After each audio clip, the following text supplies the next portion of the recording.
Ya, lalu bagaimana sikap pemerintah selanjutnya pasca pembunuhan yang dilakukan oleh KKB Papua terhadap pilot asal Selandia Baru, Glenn Malcolm Canning?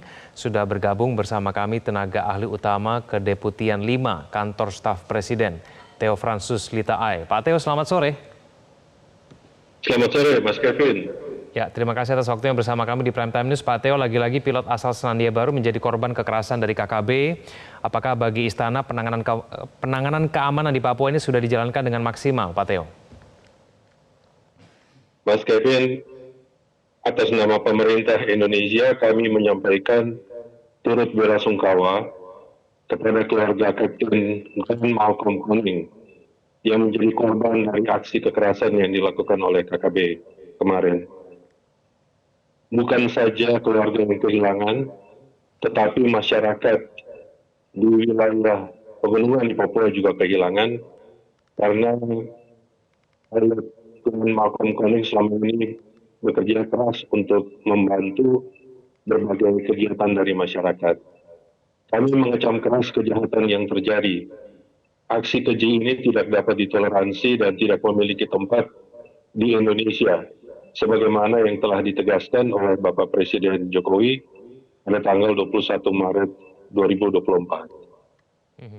Dari pemantauan kami menunjukkan bahwa kelompok kriminal bersenjata ini melakukan kejahatan berulang kali di Papua.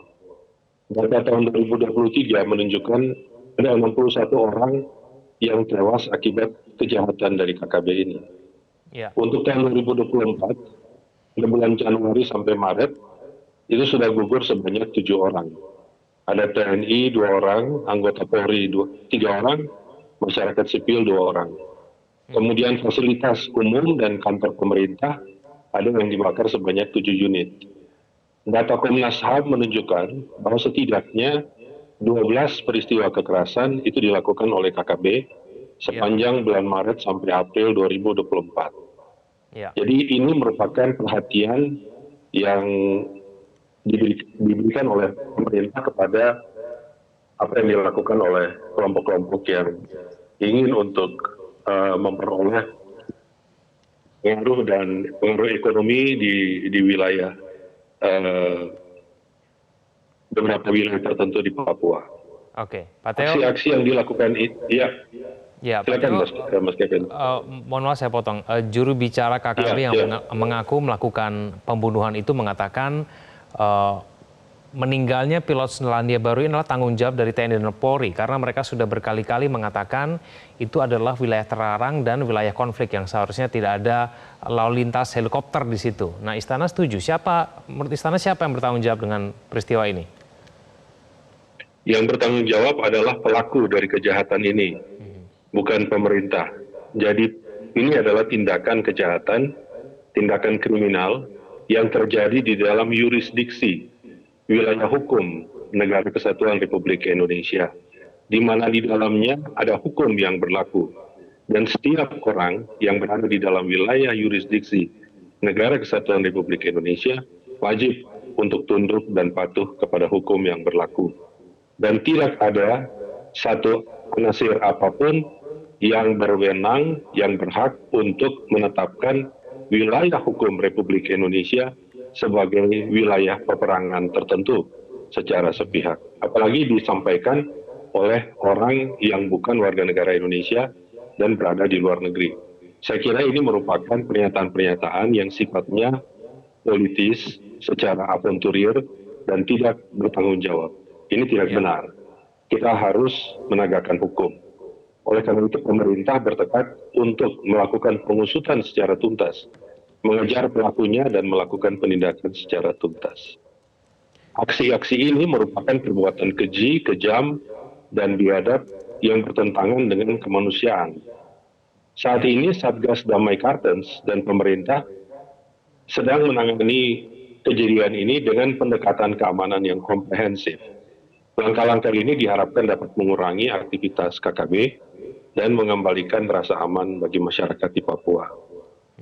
Yang dilakukan saat ini juga adalah membangun hubungan dengan komunitas lokal dalam menangani akar penyebab konflik. Untuk itu, berbagai upaya dilakukan meliputi peningkatan pembangunan ekonomi, pendidikan dan infrastruktur di wilayah Papua.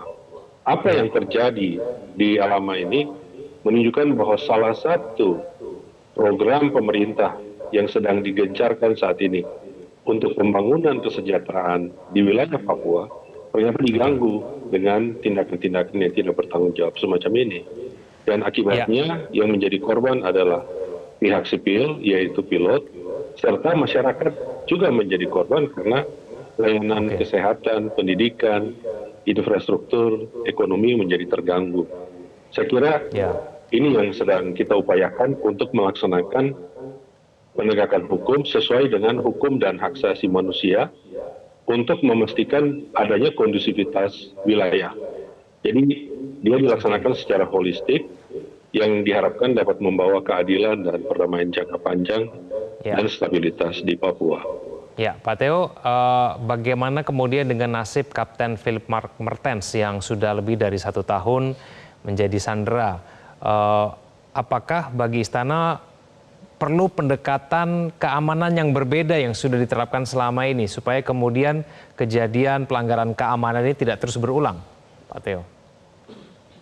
Iya, Mas Kevin. Untuk kasus yang terjadi di Kabupaten Duga, ini wilayahnya jauh sekali dari wilayah yang di mana terjadi peristiwa penembakan helikopter ini.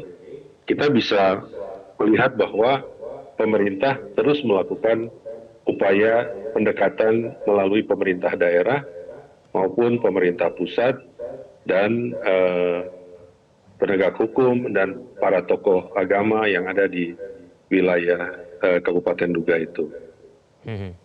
Bagi pemerintah Indonesia, keselamatan sandera adalah yang utama. Itu harus kita pahami ya. Keselamatan sandera adalah yang utama.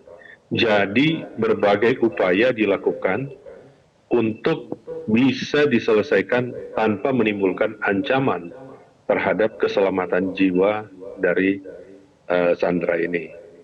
Nah, di dalam kasus yang terjadi di Kabupaten Duga, kita melakukan berbagai upaya komunikasi saat ini, diharapkan bahwa itu bisa menghasilkan hasil yang positif dengan sandera bisa dibebaskan dengan selamat. Itu merupakan target dari pemerintah. Baik, Pak Theo, terima kasih sudah bergabung bersama kami di Primetime News. Selamat sore, Pak Theo. Jelajahi cara baru mendapatkan informasi. Download Metro TV Extend sekarang.